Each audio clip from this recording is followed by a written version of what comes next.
יוסי בניון, והכדור נעצר והוא בפנים. באר שבע תנצח, אולי 1-0,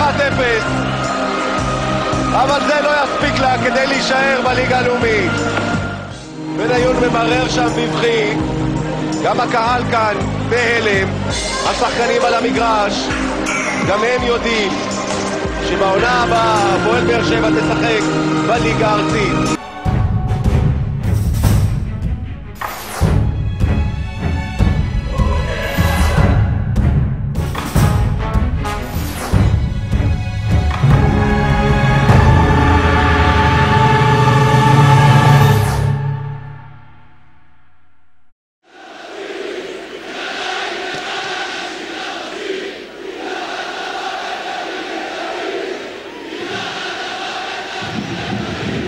מרבים לשתוק ונותנים לקהל לעשות את העבודה כאן, כי זה מחריש אוזניים ומקסים, פשוט מדהים. בבקשה.